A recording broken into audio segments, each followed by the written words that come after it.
இந்த பேரை கேட்டாலே தற்காப்பு கலை, தத்துவம், சினிமா இது மூணு தான் நம்ம மனசுக்கு வரும். Be like water my friend, அதாவது தண்ணீரை போல இருன்னு அவர் சொன்னது ரொம்பவே பிரபலம். ஆனா இந்த தத்துவத்துக்கு பின்னாடி ஒரு ஆழமான ரொம்பவே பர்சனலான ஒரு கதை இருக்கு. வாங்க அது என்ன கதைன்னு நாம இப்ப பார்க்கலாம். அவர் சண்டையில ஜெயிச்சாரு, அப்போ ஏன் தோத்துட்ட மாதிரி ஃபீல் பண்ணாரு? இதுதான் எல்லாத்துக்கும் ஆரம்ப புள்ளி. 1964 நடந்த ஒரு சண்டை. ப்ரூஸ்லி ஜெயிச்சிட்டாரு, ஆனா அந்த வெற்றி அவருக்கு ஒரு பெரிய தோல்வி மாதிரி இருந்துச்சு. அது எப்படி சாத்தியம்? சரி, வாங்க நாம இந்த கதையோட முதல் பகுதிக்குள்ள போகலாம். ப்ரூஸ்லியோட வாழ்க்கையையே புரட்டி போட்ட ஒரு முக்கியமான தருணம் இது. 1964 அப்ப ப்ரூஸ்லிக்கு வெறும் 24 வயசு தான். ஓக்லாண்ட்ல விங்சுன் கலையை கொஞ்சம் மாத்தி எல்லாருக்கும் சொல்லிக் கொடுத்துட்டு இருந்தாரு. ஆனா இதுல ஒரு பிரச்சனை. அவர் எல்லா இனத்தவருக்கும் சொல்லிக் கொடுத்ததும் பாரம்பரிய குங்ஃபு முறைகளை ஒரு பழமையான குழப்பம்னு சொன்னதும் அங்கிருந்த பாரம்பரியவாதிகளுக்கு சுத்தமா பிடிக்கல. கோவமாகி சைனா டவுன் சமூகம் அவரை ஒரு சண்டைக்கு கூப்பிட்டாங்க. சவால் என்னன்னா, அவர் தோத்துட்டா டீச் பண்றதை நிறுத்திக்கணும். சண்டைக்கு வந்த ப்ரூஸ்லி விதிகளே கிடையாதுன்னு சொல்லிட்டாரு. அந்த சண்டை வெறும் 3 நிமிஷத்துல முடிஞ்சது. ப்ரூஸ்லி தான் ஜெயிச்சார். ஆனா ஜெயிச்சதுக்கு அப்புறம் அவர் சந்தோஷப்படல, கொண்டாட்டமே இல்ல. அதுக்கு பதிலா தோத்து போன ஒருத்த மாதிரி தலையில கைய வச்சுக்கிட்டு நடைபாதையில உட்கார்ந்துட்டாரு. ஏன் ஜெயிச்ச ஒருத்தருக்கு எதுக்கு இந்த விரக்தி?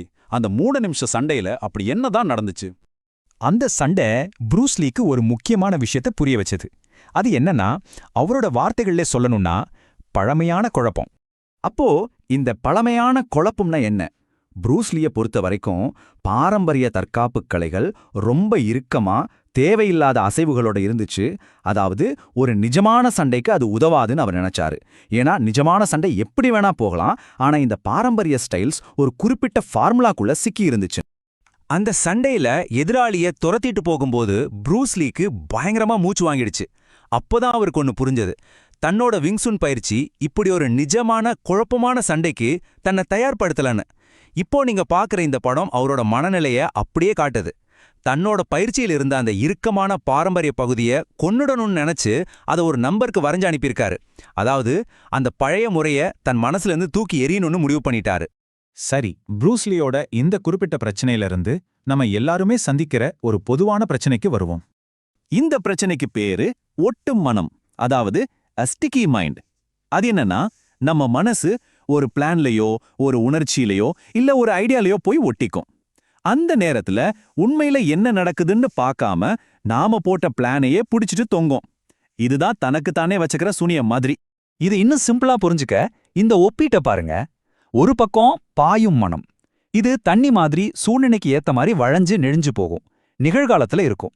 இன்னொரு பக்கம் ஒட்டும் மனம், இது ரொம்ப இறுக்கமா ஏற்கனவே போட்ட பிளான்ல சிக்கிக்கிட்டு நிகழ்காலத்தை பார்க்க முடியாம தவிக்கும். இதுதான் இந்த 2 மனநிலைக்கும் இருக்கிற பெரிய வித்தியாசம். இதுக்கு ஒரு நல்ல உதாரணம் சொல்றேன். ஒரு UFC ஃபைட்டர் சண்டைக்கு முன்னாடி தன்னோட பிளானை ரொம்ப டீட்டெயிலா சொன்னாரு. நான் முதல்ல இப்படி அடிப்பேன், அப்புறம் அப்படி பிடிப்பேன், கடைசியில இப்படிதான் ஜெயிப்பேன்னு. இதை கேட்ட உடனே எனக்கு தோணுச்சு, ஐயோ இவர் கண்டிப்பா தோக்க போறாருன்னு. நான் நினைச்ச மாதிரியா தோத்துட்டாரு. ஏன்னா சண்டை எப்படி இருக்கணும்னு அவர் மனசுல ஒரு படம் வரைஞ்சு வச்சிருந்தாரு. ஆனா நிஜமான சண்டை அந்த படத்துல இருந்து வேற மாதிரி இருந்தப்போ அவரால் அதை ஏத்துக்கிட்டு மாற முடியல. அவரோட மனசு அவரோட பிளான்ல போய் ஒட்டிக்கிச்சு. சரி, இந்த ஒட்டும் மனசு பிரச்சனைக்கு என்னதான் தீர்வு? அதுக்கு ஒரு பிராக்டிக்கலான வழியை பத்தி இப்போ பார்ப்போம். இந்த ஒட்டும் மனசுக்கு சரியான மருந்து உங்க கோப்பைய காலி பண்றதுதான். அதாவது உங்க மனசுல இருக்கிற பழைய எண்ணங்களை, முடிவுகளை எல்லாம் வெளியேத்தி புதுசா யோசிக்கிறதுக்கு இடம் கொடுக்கணும்.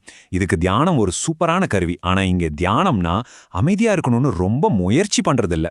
அதுக்கு பதிலா மனசை கொஞ்சம் லூஸ் விட்டு எல்லாத்தையும் அதன் போக்குல போக விடுறதுதான். வாங்க இந்த சின்ன பயிற்சியை நாம இப்ப முயற்சி பண்ணி பார்க்கலாம். முதல்ல உங்க மனசை ஒரு கிண்ண மாதிரி கற்பனை பண்ணிக்கோங்க. அதுல அன்னைக்கு நடந்த எல்லா விஷயங்களும், எண்ணங்களும், உணர்வுகளும் நிரம்பி இருக்கு. இப்போ மனசை காலி செய்யணும் உங்களுக்குள்ள சொல்லிக்கிட்டு அந்த எண்ணங்கள் எல்லாம் ஒரு சின்ன அருவி மாதிரி உங்க உடம்பு வழியா கீழே போறதா நினைங்க. உங்க கவலைகள், உங்க டென்ஷன், உங்க டு டூ லிஸ்ட் எல்லாமே பூமிக்குள்ள போயிடட்டும்.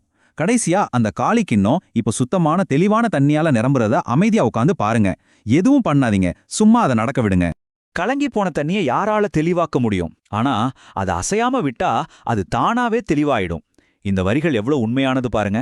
தெளிவை நாம உருவாக்க முடியாது, நாம அமைதியா இருந்தாலே போதும், அது தானா வரும்.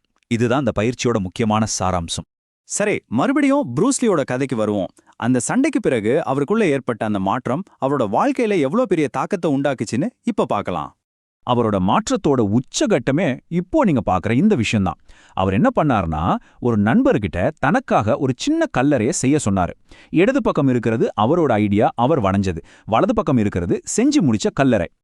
அந்த கல்லறையில என்ன எழுதியிருந்துச்சு தெரியுமா? ஒரு காலத்துல நெகிழ்வா இருந்த ஒரு மனிதனோட நினைவா அவன் பழைய குழப்பத்தால சிதைக்கப்பட்டான். இது ஒரு குறியீடு. அதாவது திரும்பவும் தண்ணி மாதிரி மாறணும்னா தன்னோட பழைய இறுக்கமான மனநிலை செத்து போகணும்னு தனக்குத்தானே ஞாபகப்படுத்திக்கிட்டார். அந்த பழைய ப்ரூஸ்லி செத்துட்டான், இனி புதுசா ஒருத்தன் தண்ணீரை போல இருக்க போறான்னு அர்த்தம். ப்ரூஸ்லியே சொல்றார் பாருங்க, என் வாழ்க்கை ஒரு சுய பரிசோதனை மாதிரி தான். ஒவ்வொரு நாளும் கொஞ்சம் கொஞ்சமா என்ன நானே உரிச்சு பாத்துக்கிறேன்னு. இதுல ரொம்ப முக்கியமான விஷயம் என்னன்னா, ப்ரூஸ்லி தன்னை எப்பவுமே ஒரு மாஸ்டர்னு சொல்லிக்கிட்டே இல்ல. அவர் தன்னை ஒரு நிரந்தர மாணவனை தான் பார்த்தாரு. கத்துக்கிறதுக்கு முடிவே இல்ல. ஒவ்வொரு நாளும் நம்மள பத்தி நாம புதுசா ஏதாவது தெரிஞ்சுக்கலாம்னு அவர் நம்பினாரு. அப்போ இதிலிருந்து நாம கத்துக்க வேண்டியது என்ன? தண்ணீரை போல இருக்கிறதுங்கிறது நாம அடைய வேண்டிய ஒரு இடம் கிடையாது. அது ஒரு பயணம், ஒரு தொடர்ச்சியான பயிற்சி. நடக்கிறத எந்தவித தீர்ப்பும் இல்லாம அப்படியே ஏத்துக்கிட்டு எப்பவும் கத்துக்க தயாரா இருக்கிறது தான் இந்த மனநிலை. சரி, இந்த பகுதியோட இறுதியில உங்களுக்கான ஒரு கேள்வி. உங்களோட வாழ்க்கையில, உங்களோட நம்பிக்கைகள இல்ல உங்க பழக்க வழக்கங்கள்ல இருக்கிற எந்த பழமையான குழப்பம் உங்களை முன்னாடி போக விடாம தடுக்குது? அதை எப்படி உடைச்சி எரிஞ்சிட்டு நீங்க தண்ணீரை போல மாறப் போறீங்க? கொஞ்சம்